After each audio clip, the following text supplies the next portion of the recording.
Guntur channel ఆధునీకరణకు 369.20 కోట్ల మంజూరు చేస్తూ ప్రభుత్వం కీలక నిర్ణయం తీసుకుంది. 33,000 ఎకరాల ఆయకట్టుకు 33 గ్రామాల ప్రజలకు ఆసరగా మారుతుంది. ఇచ్చిన మాటను నిలబెట్టుకుంటూ కేంద్ర సహాయ మంత్రి పెమ్మసాని చంద్రశేఖర్ ప్రతిపాదనకు సహకరించిన రాష్ట్ర ప్రభుత్వం నిధులు మంజూరు చేసింది. నీటి సమృద్ధి పెరిగి తాగునీటి వ్యవస్థ వృద్ధి చెందుతూ వ్యవసాయానికి మరింత ఉపయోగపడుతుందన్న నేపథ్యంలో గుంటూరు జిల్లా రైతాంగం ఆనందోత్సవాలు చేసుకుంటున్నాయి. కృష్ణా డెల్టా సిస్టంలో భాగంగా 47 కిలోమీటర్ వరకు లీడింగ్ ఛానల్ డిస్ట్రిబ్యూటరీస్ తో కూడిన సమగ్ర అభివృద్ధి పనులకు ఈ నిధులు వినియోగపడుతున్నాయి.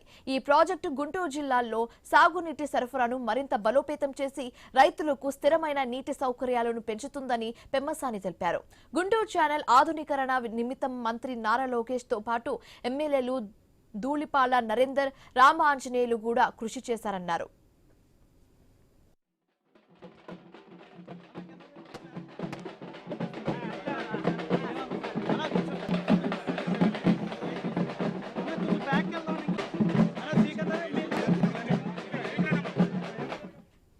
అలాగే రైతుకు నీరు అందుతేనే అభివృద్ధి సాధ్యమని ఈ ప్రాజెక్ట్ ఆ దిశగా కీలక అడుగు అని చెప్పారు. ఎక్స్టెన్షన్ చేయటం వల్ల ఇప్పుడు 27,000 ఎకరాల ఆయకట్టు ఏదైతే ఉందో అది ఇంకొక 48,000 ఎకరాల అడిషనల్గా ఆయకట్టు వచ్చి 75,000 ఎకరాల ఆయకట్టుకి మంచి నీరు వస్తుంది.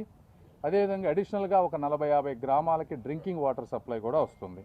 రైతులకి సాగునీరు పెరిగితే ఈ రోజున మీరు తీసుకుంటే ఈ ప్రాంతంలో రైతులు వరి సాగు చేసుకుంటా ఉన్నారు, మొక్కజొన్న చేసుకుంటా ఉన్నారు. ఏదేమైనప్పటికీ ఎకరానికి వాళ్ళకి వరికి 10,000, మొక్కజొన్నకు 15,000 తీసుకుంటే ఎకరానికి ఒక 20,000 నుంచి 25,000 రూపాయల ఆదాయం వస్తూ ఉంది. ఈ నీళ్లు పెరగడం వల్ల ఈళ్లు పెరిగితే కనీసం ఎకరాకు ఇంకొక 10,000 రూపాయలు పెరిగితే ఒక్కొక్క ఎకరాకి ఒక రైతుకు 35,000 రూపాయల ఆదాయం అన్న పెరిగితే వాళ్ళకి జీవితం బాగుంటుంది. అదేవిధంగా ఈళ్లు పెరగడంతో వాళ్ళ భూములకు కూడా విలువలు పెరుగుతాయి. ఆ విధంగా రైతులందరూ కూడా ఆర్థికంగా అభివృద్ధి చెందుతారనేటువంటిది ఒక ముఖ్య ఉద్దేశం.